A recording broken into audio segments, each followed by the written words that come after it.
Welcome all to the ESG series webinar on demystifying ESG and decoding sustainability reporting.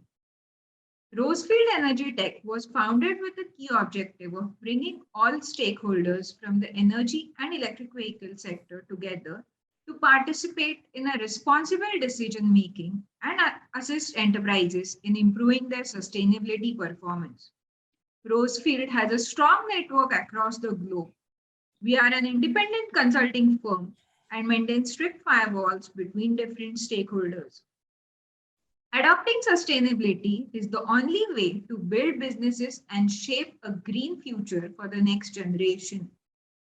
With this philosophy, we have been creating awareness for a more greener and sustainable future through various offerings like webinars, trainings, workshops, newsletters, and blogs. Due to rising global temperature, it has become of utmost importance to take action on climate change. The COVID pandemic has also made us more aware of the social impact of our actions. ESG framework is assessment of companies' behaviors concerning environmental performance, social impact, and governance issues. ESG, environment, social, and governance. We all have been hearing about this buzzword in recent times. But what is ESG? How does it impact us? What do organizations need to do to comply with the ESG framework? To understand this and much more about ESG, we have brought to you a series of webinars on ESG. For today's webinar, we have an ESG expert, Mr. Shankar Rajgopal. He has 37 years of worldwide experience in operations, quality, business excellence, safety, and sustainability at manufacturing, construction, and technology sectors. He has been a successful change agent with diverse exposure in various companies like Gerda Chemicals, Asian Paints, Castrol, British Petroleum, and much more. He is a B Chemical Engineering from BITS Pilani and PG Diploma in Business Management, University of Indianapolis, USA. He's a certified business excellence assessor, six thinking hat champion, and a lateral thinker. He's also a GRI certified ESG professional and has won many awards like Sustainability Professional of the Year, Singapore ESG Hackathon winner. He's also an organizational behavior transformation and change management expert, a thorough leader and speaker on operational and business excellence, sustainability safety leader at national and global platforms. We welcome you, Mr. Shankar. Thank you so much. To have a conversation with Shankar, we have Akshay Arvind, partner, DA Consulting. Akshay is a chartered accountant, a CS, and working with various companies on ESG. I now invite Akshay to have a conversation with Mr. Shankar on ESG. Thank you, Kasturi, and welcome, Mr. Shankar. Hope you're doing fine. Absolutely. Pleasure, Akshay. So as you're aware, the world is changing. Global challenges such as climate change, increased regulatory pressures, social and demographic shifts, privacy and data security concerns represent new and increasing risks for investors and business. Therefore, it is essential for investors and businesses to know the changes which is happening them and what are the changes which impact them. And one such thing is the global framework regarding ESG, climate change, as well as the Indian perspective of both companies adopting sustainability practices and the government enforcing reporting on such matters. Without further ado, I would like to ask you the first question to today's webinar is, what is ESG? Because everyone thinks ESG is all to do with environment. Is that all? Interesting you begin with that, Arvind. I think we all see ESG like the blind men look at the elephant, right? These are terms which are used interchangeably also. But let's begin by using and understanding demystifying ESG in a simple manner. No better way to do this, Akshay, than explain this through the triple bottom line concept. I'll explain this way. This is the time of the year when all companies are publishing their annual reports, largely financial. The CFO looks at publishing the revenue growth, looking at the profit margins, return on investments, capital costs, how well the company's done, how the risk management has fared, how's the valuation of the enterprise, and appeal to the investors for listed companies. More than profits, this looks at prosperity, which is the bigger word, and is measured no doubt by the economic performance. And then there is the social bottom line, which looks at the community. That's the reason why industries are in business. They need to sustain, they need to manage the community well. They need to look at the social impact, the health and safety of not only the workers, but also the extended value chain, to be of employer of choice, an equal opportunity employer, to give fair compensation, to take care of the reward and recognition. So this looks at the social equity in the way that equity, and we spoke of the pandemic, you can see how the COVID vaccine has also not been spread across some of the developing countries. So this is measured by the social performance. The connect between the financial and the social is called the equitable. But let's come to the environmental bottom line. This is called the environmental stewardship, but looks at energy and water, material intensity, the emissions that you generate by the operations that you do. And it could be just not just a manufacturer, it could be any kind of entity, including a logistics, an IT company. It looks at operational excellence, design efficiencies, how they get in new product service opportunities, the full cycle impact of the processes, and also process improvements. Largely, this is measured in the environmental performance. The connector between the environmental and the social is called the bearable. The one between the environmental and the financial is called the viable. So what is the important thing here is we've got to look at the connect, the hotspot between all three, and that is what is called the ESG performance, what's called the ESG triple bottom line. As Kasturi said, environment, social, and governance, these form the triple bottom line. These are the three factors that help determine the quality of governance and risk management for all the practices that's present in an organization. And that's what an external investor or external stakeholder, it could be a new joining who looks at a company at a campus come in for placement.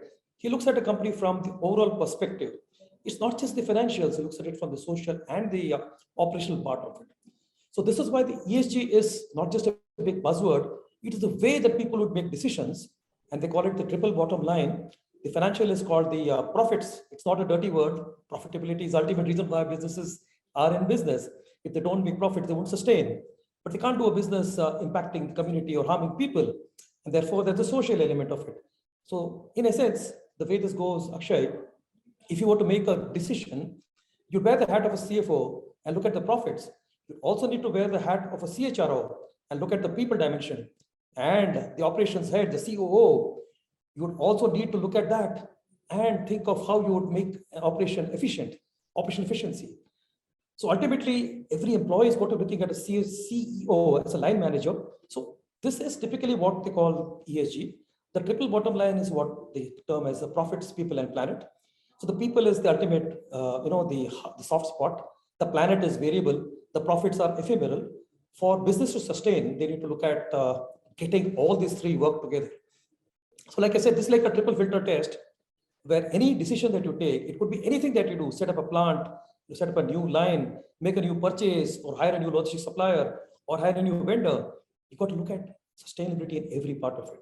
So like I said, again, every decision has to pass through the three C's to be equitable, bearable, and viable, to hit the sweet spot to be sustainable. So the economic of the profit is the ultimate bottom line. The social is the next layer. The environment of the profit is the next. And like you said, how does it connect with organizations? In the opening introduction, Akshay, you also mentioned, how does it connect with the organization, right? Yes. ESG, and we said we'll not speak about greenwashing now, but just to kind of take the elephant in the room, it's also got to connect with the organizational purpose. Why would you do ESG? I spoke about some of the reasons why companies do ESG, but it's ultimately got to connect with the purpose. So if there is, that's what they call the quadruple bottom line, where apart from the profits, the people and the planet, it's got to be in some way syncing with the organizational purpose. If that is not, there's a dimension that is missed. And this is why it's important to, from the governance, bring in a sharper dimension to the way companies do business. Lovely. Thanks, Mr. Shankar. But I have one interesting take on this. We have been talking about climate change for the last 3, 4, 5 decades now. We have talked about saving the Amazon rainforest in the 90s. And then we spoke about how internet is going to create a lot of job opportunities and also help in reducing climate change, various technologies in this space. But why has ESG gained its importance today, especially in the last 5 or 6 years with introduction of CSR and then now in the concept of ESG today? So I guess I'll come back to this in a simple manner. You are based in Chennai, Arvind? Ashwin? Mumbai, actually. Mumbai, actually. So I began my journey in, I think if you remember, July 2004, where the first floods hit Mumbai, where I was in a place where we said, let's get the kids to school close to home. We were in Podar school on Podar Road, but that rainy day, we couldn't get back to, couldn't get the kids back. We were all stuck in office. Likewise, I've been in floods in Chennai, and there's been the last couple of months, I've seen some of the hottest summers. So the reason why the last 5 years, even say 5 months, ESG has been growing in importance is because, and you know what the tipping point is, it's a point of no return, where you push things beyond a particular point. After that, it takes on its own momentum. You can't stop, change, or alter the rhythm of that movement of the ball. So we've kind of reached the tipping point in this point in time where, the temperature of what you're seeing in Mumbai, with Chennai, and some of the island cities are also going underwater. Some of the large ice sheets in Antarctica, some of holiday destinations, there's some 1,200 more lakes that's being added on in Switzerland every year. All this has an impact of global warming. So what this means is, and I think there's a difference between some of what's called the natural factors. There is something that's happened because of the natural heating, and the Earth has actually cooled over time. But there are some things like the geological changes, the solar variability, and the volcanic dust levels. But largely, these changes that have been happening of late, and there are people who are disbelievers like Trump who said, no, it's not because of humans. It's not anthropogenic, as they say. Yeah. But largely it's been proven that it's the greenhouse gases, the aerosols, the depletion of the ozone layer, the land use change, the cultivation, livestock that's come in. All these are the human factors. So these are the typical, the devils in the room. These are the greenhouse gases, as you call it. So GHGs are carbon dioxide. And where did this start? This started with the Industrial Revolution. Methane largely comes from livestock, animals. I was in Australia for some time, where although there's not that much of industrial revolution there, there's still a lot of animals and livestock which causes methane. And there is nitrous oxide, and there is the transformers and electricals that cause the hydrofluorocarbons, the perfluorocarbons. So all of these are the greenhouse gases. So typical, in a simple way, what's actually happening, and this is for the listeners who'd like to demystify climate change. Everyone's heard of this big buzzword called GHG, ozone layer, and climate change, and we feel that the COVID and the pandemic has kind of caused the biodiversity to kind of get back in and the world to cool down. So this is actually the effect of the solar infrared radiation that comes in, hits the Earth's surface, and gets reflected back. And these, some of these get, absorbed, and some of it get reflected back here. So overall, the Earth's temperature is at an equilibrium here.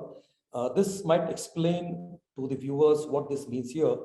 So the solar radiation largely gets reflected back, and when it is re-radiated back, it normally escapes into space. When you have this greenhouse gas layers, we talked about carbon dioxide, methane, nitrous oxide, all these cause a layer. Welcome. You come at the right time, folks. This is right time for climate change, all of you. So there is heat that is emitted back. So when there is a bigger ozone layer that comes in, there is less heat that escapes into space, which means there is more heat that gets reflected back. So the Earth is getting warmer. And that's why the temperature from the 30s to the 40s to the 50s to the 60s kind of constantly rising there. The bad news is, and as per the projection here, this comes in from a scenario that is mapped by the a representative conservation pathway. Whatever we do, the temperature is going to rise, which is why I mentioned that this is going to be a tipping point kind of scenario, where whatever we do, we measure all of these as part of carbon dioxide equivalent, although it could be methane or nitrous oxide. It's all measured in the basis of carbon dioxide. So you can see the parts per million on the y-axis is constantly going up. Regardless of the kind of mitigation that we do, the CO2 levels are going to rise. So in a sense, what's going to happen, Akshay, as I said, how is climate change going to change the future? So, there are lots of things that we are trying to do. We go for EVs, as you can see in the slide. There is solar, wind, alternate forms of energy. There's people who can cycle to work, pool and stuff. And then there is the, the fossil fuels that kind of keep getting burnt and pollution that keep getting generated. So like we said, in the business as usual scenario also, the climate change is going to hit the temperature is going to go up, rise maybe less than 4 degrees. But even if you do aggressive mitigation, we kind of going to land up at a temperature that's 1.5, which is why the science of climate change has given us to this stage where, it all began with the Industrial Revolution. And the other point I think the audience should know is, there is always a challenge between the targets towards carbon abatement taken by the developed nations and the imposed targets on the developing nations. So the entire pollution of the Industrial Revolution began mid 1700s, and it all began in Europe, right? Not much in even in US or even in India. It hardly began in these countries in the Middle East. So the greenhouse gas emissions that's clotting the ozone layer, causing that gap there, these are what started and what was in 250 years ago, 300 years ago. These are the pollution that's caused by them. So they say that it's the price, the cost of the pollution, the polluter pays. So this climate change we're suffering is because of what's the sins of the past, where what our forefathers have done, and that too in the developed countries. So although there's something we can do, and this is where the slide is nicely explaining the entire science of climate change, where there is, of course, some things that, like I said, it talked about methane coming from animals and chlorofluorocarbons coming from, aerosols and stuff. But, and also the other big paradox is here, when the ice caps melt, ice reflect 90% of the infrared radiation, water absorbs 90%. As more solar caps and icebergs melt, there is more water which absorbs more temperature, and the earth gets water. So all that we do towards emitting carbon and managing the greenhouse gases, there is the disruption that's kind of reached. So that's the reason why climate change has become a big, you can't do anything much about it, but then you got to try and maintain it at the current levels. So that's why that's the urgency. That's the reason why we need to act now. Oh, thank you, Mr. Shankar. And one interesting concept which you stated, that we wanted to keep the targets below 4 degrees. And that's the reasonable estimate. But COP26 said that we need to get it below 1.5. Do you think that's a reasonable estimate that we can achieve, given that there are so many complications and geopolitical relationships which actually dictate this particular scenario? In your opinion, do you think 1.5 is achievable? So it is done with a little bit of science, and there is the science of climate change. You spoke about the target that's been taken, and this comes through from a global initiative that is linked to what's called the science-based targets, actually, where you drive ambitious plans, and we do need to have all the countries and businesses collaborating. But these decisions, and this 1.5, the tipping point, 4 is ambition. 4 is when you kind of are do business as usual, which you can't afford to. But this is based on a scientific emission reduction targets, which is based on what you can sometimes call the MAC curve, the marginal abatement cost curve. These are science-based targets taken across countries, across businesses, which is kind of cascaded up, which tell you how much and what the company needs to do to align with the global limits to ensure the warming is limited to 1.5. So yes, Arvind, Akshay, this all kind of net zero is done with factoring in all the emission factors, be it fossil fuels, the agriculture, the land usage, all of this is factored. The entire imbalance is considered there. The accumulation of GHGs is factored there. That's, like I mentioned, the main driver in the human-made climate change. So what happens is what's been done in the COP26, and even India has taken a target of going net carbon neutral by 2070, which is why slowly the public sectors are getting the push. We haven't signed the treaty on coal usage yet. Oh yeah, so that's one thing. That's a good other point. Why are we still continuing with coal? And as we speak, there's a crisis of coal also. So that's a challenge there. That's a paradox that we live in the current times. But each country, each business is being given targets to have a plan to go carbon neutral. Net carbon neutral means that you got to balance. On the left is the emissions. On the right is the CO2 removals, what we call the sink. What do we do to kind of abate the carbon? What's the kind of sink? You speak about the things we can do to reduce carbon emissions, the reduction of waste, energy, efficiency, all that, like we said, can be done. So to halt the global warming, we need to balance this. So there's the state of net zero emissions, which has been kind of done in a scientific manner. So net zero is a scientific target taken by all the nations together.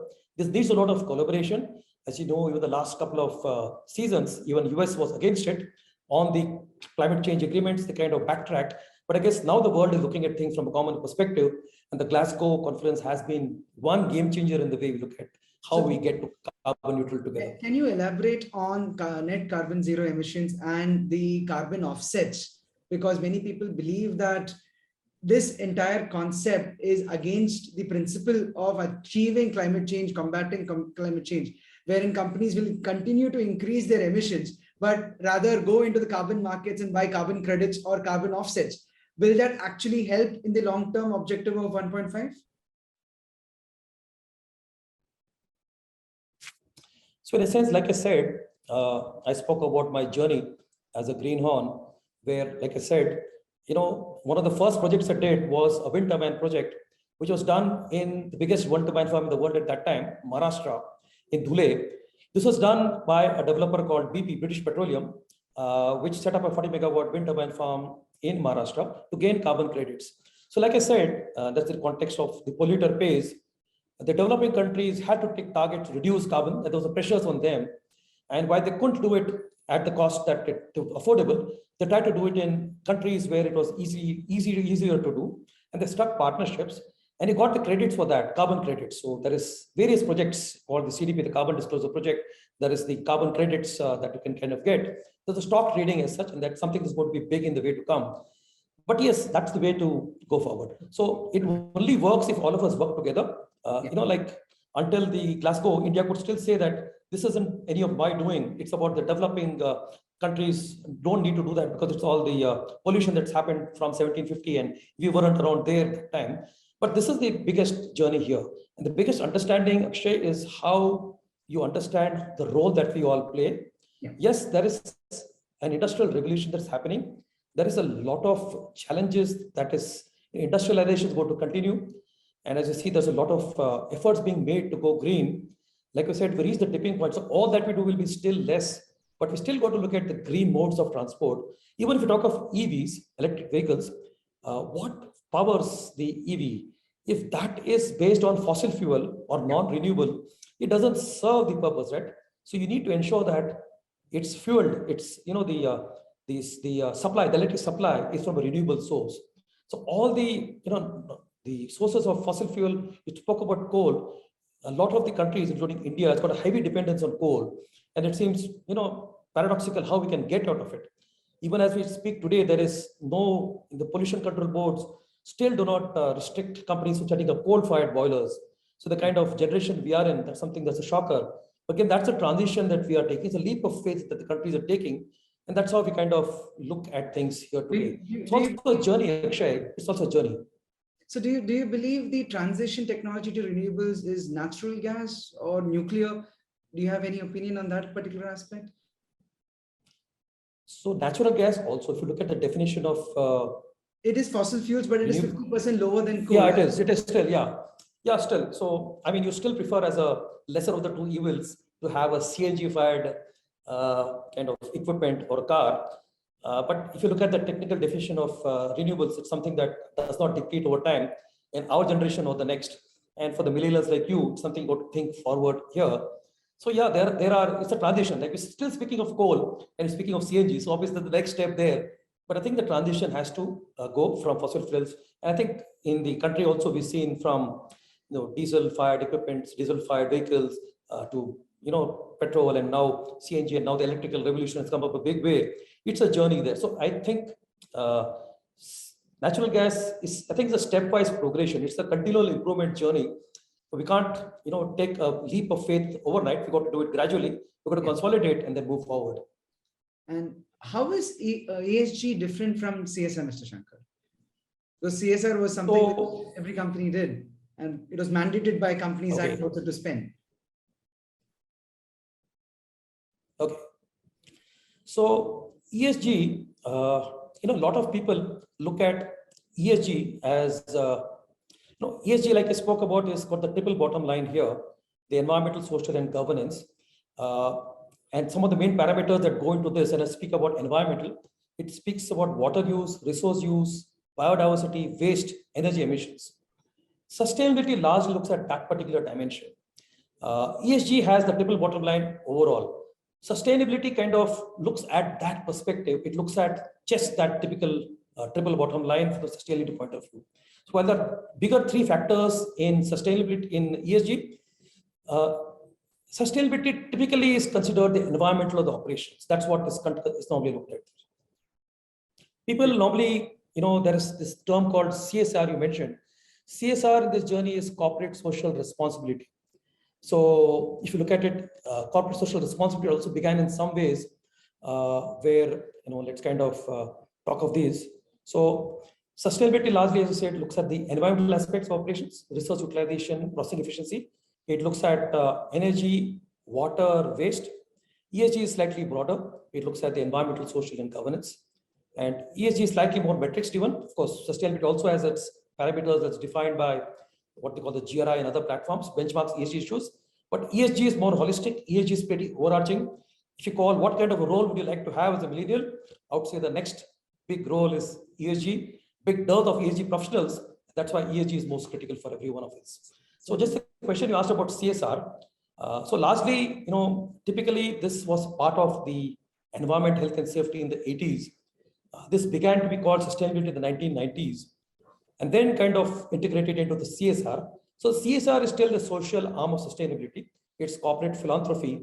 It's all about social wellness as you talk of. It talks of employee volunteerism and aligning with social issues. But ESG, obviously, as we understood now, is a bigger and more holistic concept. Certainly.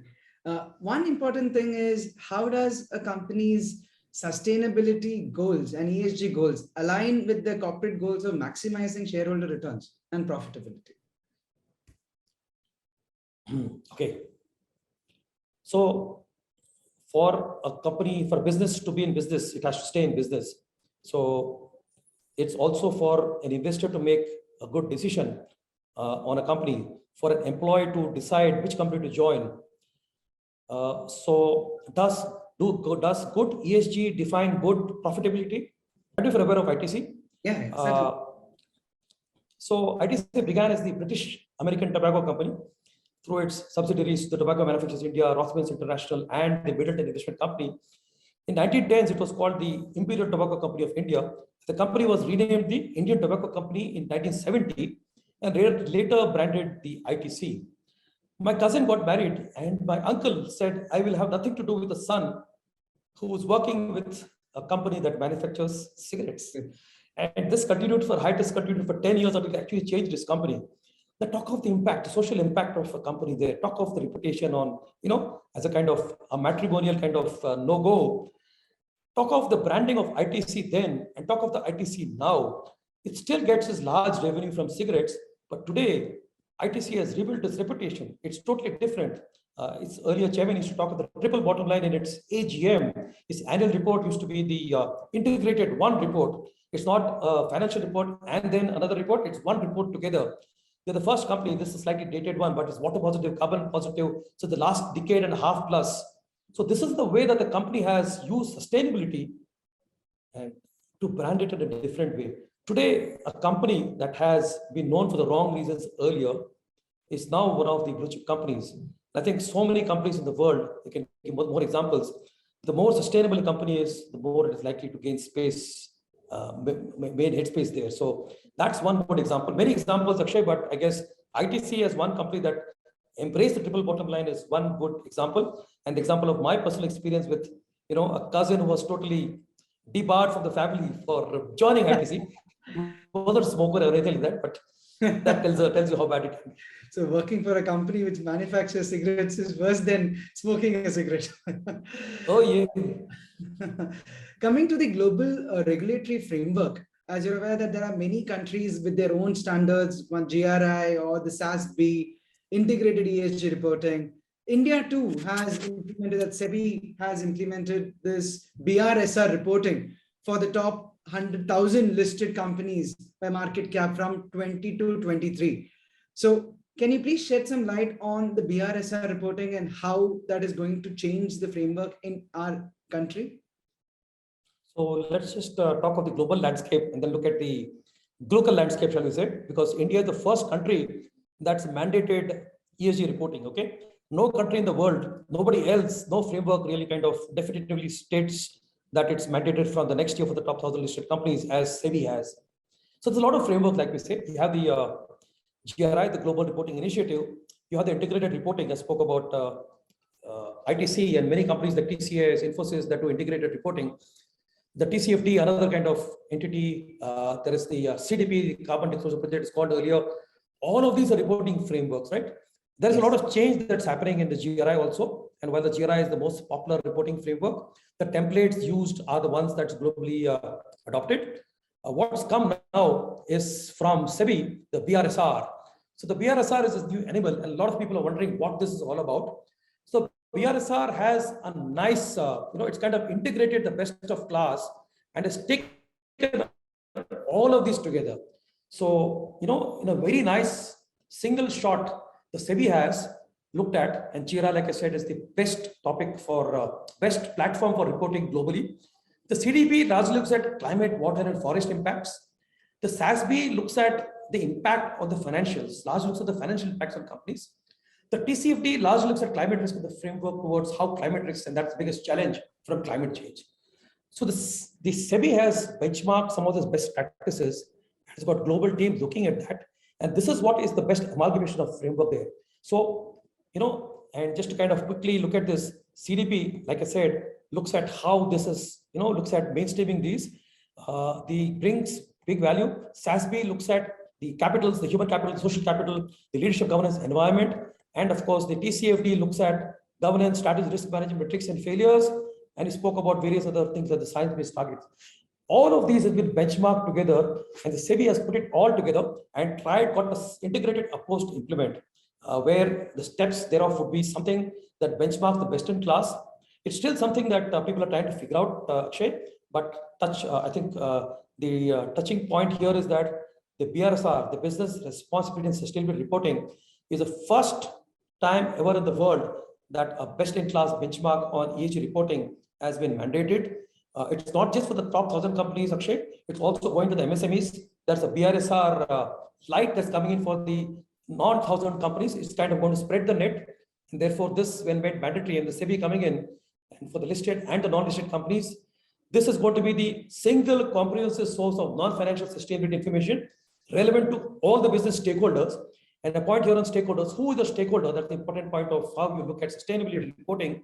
You need to understand who's the stakeholder, who's the investor, who are the shareholders, which of the regulators are important, who are the public at large, who are the relevant ones. Largely, when you look at everything else, you do reporting looking inside out. You look at what is relevant for you, what is material to you. ESG kind of puts it in a complete perspective where you both look inside out, but also outside in. What does the stakeholder expect? I spoke about materiality. This also gives you a complete balanced information that also needs to be reported. And therefore, the BRSR is going to be a big game changer for industries and will lead an industrial revolution in reporting in India. Lovely. And I think this information gathering could lead into carbon taxes in India. Yes, I think the journey forward, Akshay, is there's a lot of the fast forward and trying to put in the viewing glass. I'm sure Rosefield will do this better for the perspective, but we can see that this is what's going to come now. And I think the CFO is slowly going to read the chair to the CEO, but it's going to be a lot of convergence there. It's still evolving, of course. It's still early days, but the formation of ESG taking it to the board, financing of projects, and I think this is still a teaser session. I'm sure we'll get into a deeper dive in the next few sessions and we'll do a little bit of training on these. But from the credit point of view, where does ESG come from? From the investor, from the investor, from the analyst, from the stakeholder, from the regulators. It's from all dimensions. So everyone gets a piece of cake and everyone has something to talk about. Everybody has a need, and all that need from all the interested parties is what BRSR, the sustainability frameworks, will address. Certainly. And I think one important thing which we constantly hear is the dearth of sustainability professionals and a governing body to train the next generation into the importance of sustainability reviews and sustainability implementation. And that's something which offers opportunity from job creation perspective, as well as in terms of generating talent in the country, which can certainly help companies in achieving the goals. So absolutely. With that, I believe we can go for audience questions. Thank you, Mr. Shankar. It was a very informative, engaging session. Especially, I love the example which you had given about your brother-in-law. and I'm sure the audience also enjoyed today's discussion. I would request the audiences to put their questions in the Q&A box, and Kasturi would take those questions up and pose it to our expert, Mr. Shankar.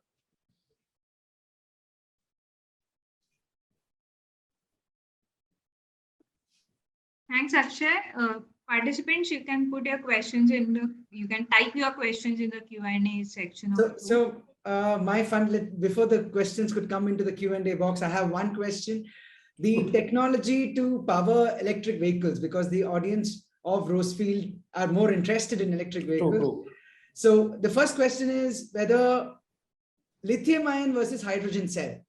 So do you believe which technology is the way forward? In your opinion, which technology should be adopted by India and other developing countries in powering the electric vehicles? So the answer to all the questions, Akshay, is where the CEO's hat, be it lithium or be it hydrogen. Look at this triple bottom line. Ask the questions: is the decision viable? Is it equitable? Is it bearable? So lithium has its pluses and minuses. There is the impacts of this, including pollution, etc. Hydrogen, renewable. So the kind of chemicals that go into it, the life cycle impact of lithium. So there is, I will not give a definite answer to this. It's a loaded question, but I'll just say that for any question you have in life, try and wear the hat as a CEO and ask this question from the CFO's hat. Is there a return on investment? Is it financially viable? Is it socially equitable?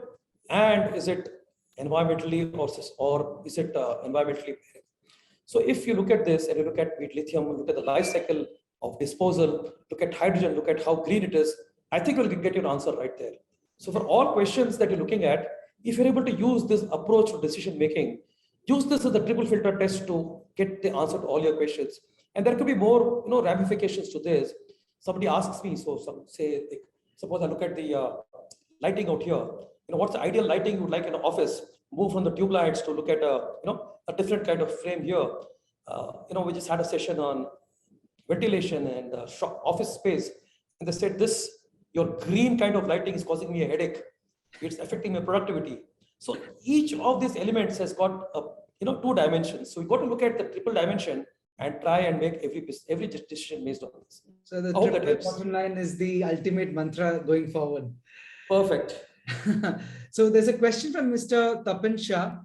Any government incentives are available for meeting or exceeding the ESG targets? Is Mr. Tapan Shah's question. Yeah, there is a lot of.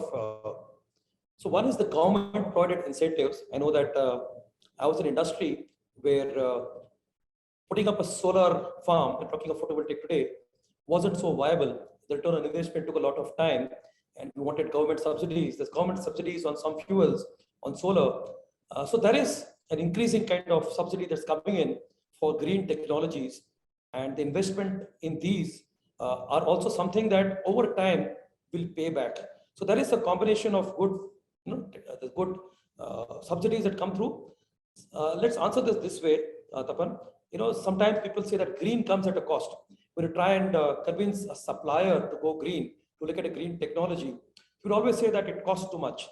Marginally, you could say a ballpark 10% increase in cost.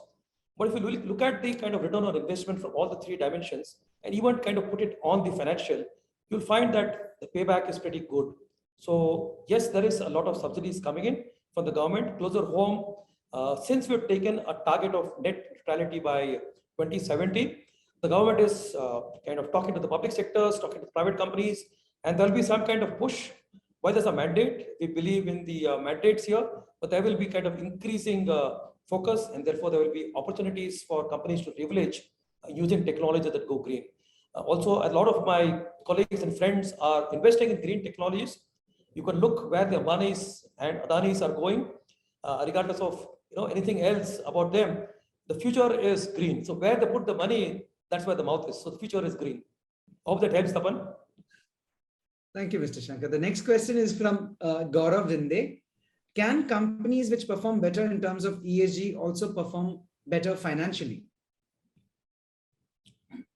So this is a typical no-brainer. Yes, a company that performs on the ESG dimensions will also get profitability or rather prosperity in a better shape, right? So look at anything that goes wrong from the social or the environmental front and the impact on, we just spoke about some elements, talk of the impact on brand reputation. If I'm looking at I talked to a couple of companies, one fatality, I think one of the guys were telling me, the cost of one fatality is in crores. How is that? You're looking at the share price. I'm talking of a big mega giant who said, we will not do business with you because you have a poor safety track record. So the impact and implication is in crores, loss of business, loss of reputation. So good ESG, Gaurav, meets good business. Its profitability is underwritten. Yes. So yes, if you do good ESG, you will surely make profits. You will sustain over time, I'm sure. And like I spoke about the example of the supply chain company, you might need initial investment, but once you do that, in a couple of years, you will definitely make good profits. Thank you, Mr. Shankar. Next question is from another Mr. Shankar Iyer. Would BRSR disclosure and ESG related norms be applicable only to listed corporates or even extended to private limited companies? And second, whether it will be punitive in nature to enforce compliance. Third, beyond monetary and include a more environmentally friendly demonstrated practices by corporates. So quite many questions. So let's take it one at a time. Would BRSR and ESG related norms be applicable only to listed corporates or even extended to private limited companies? So let's get this clear. So the SEBI, for the Securities and Exchange Board of India, has this March come up with the mandate. It's largely to ensure building of resilient and sustainable businesses along the ESG, which has made the BRSR mandatory. And again, the BRSR, like I mentioned, has a connect and interoperability between the global frameworks we spoke about, CDP, the TCFD, that the Task Force for Climate-Related Financial Disclosures, the SASB that Akshay spoke about, the Sustainable Accounting Standards Board, the GRI, and the UN Global Compact, and also the World Business Council for Sustainable Reporting. So this is currently mandatory from financial year. This is voluntary this year, and though a lot of companies have reported already this year, but it's mandated for the top 1,000 listed entities from 2022-23. But like I said, the net is spreading, Shankar, it's increasing, and there's a BRSR light that is being expected of other companies, where there is the BRSR light is all the indicators that's there in the BRSR currently, except the leadership indicators, the talks of intent. So the only that's kind of not mandated. So yes, the net is spreading. A lot of the non-listed companies, MSMEs, private companies, all of them will be slowly under the purview of the SEBI's BRSR. So that's why I said the BRSR is a game changer, which is going to revolutionize the way ESG disclosure and how transparency hits business responsibility and sustainability reporting. So earlier it was reported, the last 8 years reported through the business responsibility report. Yeah. Now there's a lot of emphasis on disclosures and transparency, which will really kind of help companies assess sustainability related risks and opportunities. So it's kind of going to look at not just risks, but as opportunities also. So it's going to be everyone kind of getting into the sustainability bandwagon over time. And the next follow-up question from him is whether it will be punitive in nature to ensure its compliance. So you know the SEBI well, guys. SEBI, I think the SEBI has a strong arm. As we speak, Akshay had the privilege of doing the first webinar with SEBI after they unleashed the BRSR, and asked them this exact question: how strong? How strong? What's the teeth the SEBI has? I guess the SEBI has a lot of teeth. Every company secretary knows that SEBI has a lot of teeth. So over time, I guess it's early days to speak about it, but this has become a compliance requirement. It's got with the minimal expectations. So I'm sure the SEBI has got enough teeth to kind of make this top 1,000 plus more get into compliance extra fast. Last from him, whether it will move beyond the monetary and include a more environmentally friendly demonstrative practices like planting trees, measuring reduction in emissions, etc. by corporates. Yes, each of these. So Shankar, it's definitely going beyond monetary. It's like I said, it's more than the financial. It's a non-financial that's under focus. So not just the planting trees. If you plant trees, you kind of have a carbon sink. You reduce emissions. You have a carbon footprint that is reduced. You reduce waste. You kind of got to measure it. You'll be reporting it, and reporting it in the public platform year on year. So we'll be necessarily looking at the last 2-year data. So people will look at how you progress over time on each of the parameters, each of them very comprehensive frameworks, each of them capturing the best in class practices. So definitely going beyond monetary, looking at the environmental, social also. So if you look at it, it's talking of the 9 principles of the BRR, which is as good as it gets. So it's going to be looking definitely beyond the financial. Thank you, Mr. Shankar. The next question again from Mr. Gaurav Dinde. Should one offer positive or negative screening while thinking of a sustainable investment strategy? So I'm not sure what a positive or negative screening means in a screening, but maybe if you look, sustainable investment strategy, if you could elaborate on that. So I look at it this way. I've been part of various engineering, procurement, construction companies where when they look at investing in a company, they would like to look at the projection of a company. Like I said, what's the net carbon neutrality? What's the carbon goals? What's the emissions targets? What's the water reduction goals? So when I screen the company as an investor, ESG becomes a pre-qualifier. A lot of reasons why companies get into ESG is because of funding. And for a funding agency, the first question would be, how green are you? And also looking at data, quantifiable metrics, and not just ESG reporting, but also assurance. Assurance is having a third party to validate all your disclosures. So yes, I'm not sure if it is positive or negative, but every investor would look at screening as a pre-qualification. ESG is mandatory for allocating any funds, because for their funds to be stable in good hands, it's going to be looking at how this maintains over time. Thank you, Mr. Shankar. Do you think also banks will follow suit in Oh, yes, definitely.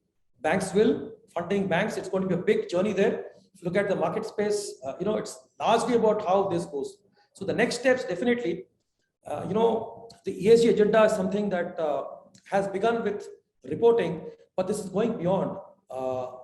As systems mature, the funding, the banking agencies, all of them will kind of look at this in a bigger way. The best of my ESG colleagues used to be environment safety professionals, but now they're all chartered accountants, CFOs. So you can see that the journey has kind of taken on the system maturity from the levels of awareness to now maturity is hitting the banking fraternity. Yes, so it is kind of growing. Thank you, Mr. Shankar. Now, the next question is whether companies hide their carbon footprint by outsourcing their production processes to other countries. Does ESG take this into consideration? If yes, how? Okay, so this is like I mentioned the example of my first journey to green. So the company in the US, Alternative Energy, which invested in a green project in India to abate their carbon footprint there. I'll give another simple example. Suppose I source the power for my unit from the grid. The grid could be fueled by fossil fuel. It could come from a hydro project. It could come by a renewable project, solar project, right? If I take it from a green source, I do an open access. So I'm kind of abating my carbon footprint on what we call scope 2, the indirect bought out electricity. So yes, if developing country outsources its carbon emissions by doing some green projects in a third world country or developing country, it's still okay, right? Overall, across the entire value chain, you're looking at the emissions from the entire life cycle. The overall life cycle the universe would define will get reduced. So across the value chain, the carbon footprint gets lowered. So therefore, it's not about disguising. Of course, the other thing you could do, I spoke about when in the pandemic, I was in a company, I was talking of Sterling and Wilson Solar, where we got listed and we did an IPO in 2019. And later on, there was a lot of pull from the investors to go green. We did a carbon footprinting. We looked at a carbon footprint, and then we realized that we could easily reduce the carbon footprint by buying certified emission reduction certificates. You can actually buy carbon footprint certificates. I myself can buy CERs from our own family and go green, go carbon neutral. So this company did that. So in a sense, either by investing in a green technology, doing a green project in your extended value chain, or taking a green step like buying CERs, all these are ways towards reducing the carbon footprint. So all these works, all of it as per the carbon footprint calculation does work well. So there's no harm in outsourcing your requirements here. Of course, in a sense, between the calculation between what you do and what your supply chain does, you've got to ensure there's no double accounting. But apart from that, this is absolutely fair. Thank you, Mr. Shankar. I think we can talk about this topic the whole day and still that wouldn't be enough. I'm sure we'll have such rounds of discussion again. To lastly, to ask you your perspective, now we spoke a lot about companies. What do you think individuals, especially the participants like today, need to do in terms of ESG to conclude the session? So the last gig I did, I don't know if you're aware, some of you follow the IPL. Mumbai Indians hasn't done too well, Akshay. But there is one team that's never won the IPL, that's RCB, that does one green cricket tournament every year. And that not only is the branded green, that's in every way kind of looking at lowering the carbon footprint. So green has become the game-changing session, and it's not just about being green from the greenwashing kind of perspective, but living a green lifestyle is about how you can take a mode of transport that works well. How after this session, not only would you hibernate your system, your laptop, your thing, you also shut it down. Your monitor, you don't put it on hibernate. Your TV screen, you kind of put it off, switch off the mains, switch off something. Recycle, reuse, avoid plastics, use metals, kind of don't get into plastics, walk to work, cycle, take up a green lifestyle, eat green, buy vegetables from a local produce, go local, kind of travel, thinking of what's the best mode of transport. See if you can do a Zoom call, see if you can do a session without physically traveling. Those are the simple ways by which each of us can contribute to global warming by reducing our emissions. Because if you're looking at the net carbon neutral goals for India by 2070, and also the carbon reduction target, the net neutral 1.5 degrees, the tipping point, if you want to kind of hold into that, each of us need to contribute. So each of us need to live a green lifestyle. Each of us need to play a green game in life. And I guess that's how all of us can contribute there. Thank you so much, Mr. Shankar. I would invite Kasturi for the closing remarks.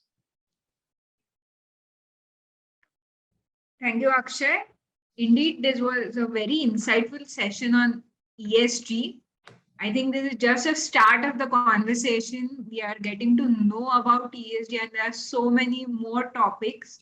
So we'll be running an ESG series there. So there will be a few more webinars. So do watch out for. We are planning our next session next webinar on ESG in July, where we'll be discussing challenges in ESG as well as talking about ESG investing. So participants, do watch out our space. So do follow us on LinkedIn, Instagram, and Facebook. And of course, you'd be getting our mailers. So do watch out. Do let us know your opinion. I think we have put a feedback form link in the chat box. So do let us know your views on ESG. What are the topics in ESG that you would be interested in? And I'm sure we'll be getting experts like Shankar to answer all your questions, right? And Shankar, in fact, we'd be more than happy to have another round, another session, many more sessions on ESG with you on particular topics suggested by the participants. Thank you so much, Shankar, and thank you, Akshay. Thank you to HPCL for being a strong support to Rosefield. Thank you to all my team members at Rosefield. And last but not the least, thank you to all the participants for joining in. For participants who are not able to join, we'll be sharing a recorded link shortly so that you can again view the session in detail. So thank you once again, everyone, for joining in today. Have a nice day. Thank you, Kasturi. Thanks, Mr. Shankar. Thank you, Akshay. Stay safe, stay well, stay sustainable.